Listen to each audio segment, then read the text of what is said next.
Hey, salut les joueurs! Vous rencontrez un avocat parce que vous avez un problème. Vous passez environ 1 heure avec lui dans son bureau, il prend des notes pendant que vous lui expliquez votre version des faits. L'avocat vous dit que vous pouvez quitter à la fin de l'entrevue et qu'il va vous rappeler par la suite et qu'il va étudier le dossier. Vous sortez du bureau, mais vous n'avez aucune idée de ce que l'avocat va faire. Il vous rappelle quelques jours plus tard ou une semaine plus tard, vous lui parlez au téléphone pendant environ 15 minutes et il vous explique son opinion et il vous explique qu'est-ce que vous devriez faire. Par la suite, vous recevez la facture et vous la trouvez très élevée.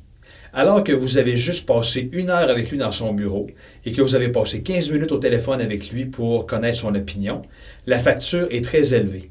Et vous n'avez aucune idée de ce que l'avocat a fait dans son bureau pour que la facture soit si élevée que ça. Voici un exemple de ce qu'un avocat fait comme travail dans son bureau quand vous êtes parti.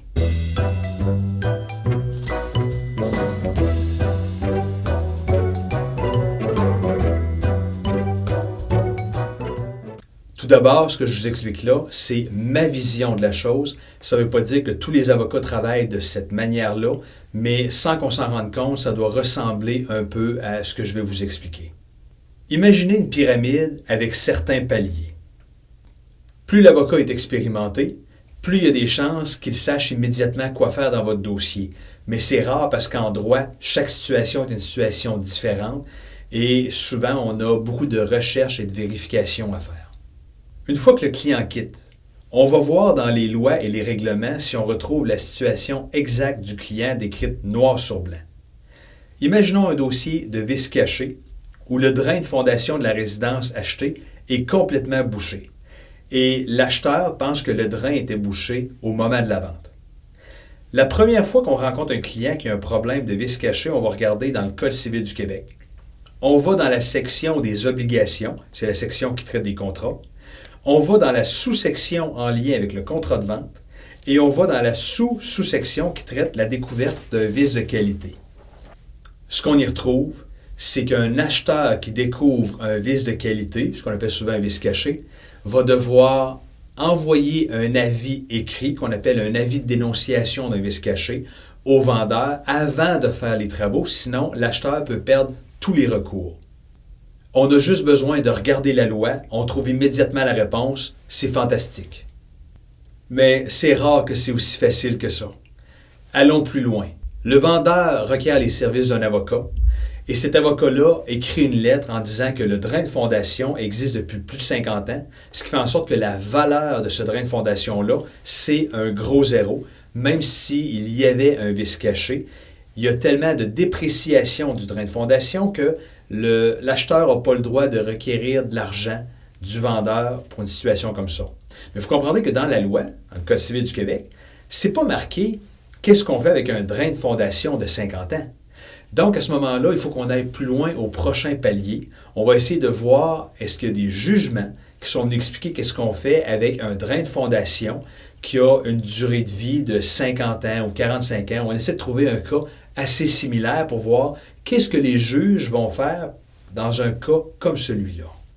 Ça, c'est ce qu'on appelle la jurisprudence. L'ensemble de tous les jugements rendus au Québec et au Canada, ou même à l'extérieur, si on veut faire du droit international, c'est ce qu'on appelle la jurisprudence. Si on ne trouve rien comme réponse dans la jurisprudence ou les jugements, on va descendre encore d'un autre palier dans la pyramide. On va dans ce qu'on appelle la doctrine. La doctrine, c'est des juristes qui ont écrit des livres sur le droit pour donner des exemples et donner leur opinion sur des situations qu'on retrouve dans la vraie vie. Alors, si la loi est muette sur un aspect et qu'il n'y a aucun juge qui s'est prononcé sur qu'est-ce qu'on devrait faire dans un cas bien précis, on peut essayer de voir s'il y a des juristes, des avocats, des notaires ou des bacheliers en droit qui ont écrit des livres pour dire voici ce qui devrait arriver dans une situation bien précise. Donc, on est rendu avec la doctrine à analyser. Évidemment, plus on descend dans les paliers de la pyramide, moins notre cause est forte.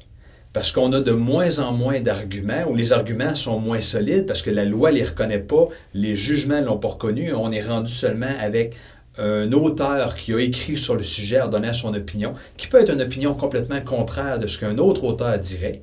Et s'il faut qu'on descende encore plus, dans la pyramide, on tombe avec les coutumes et les usages.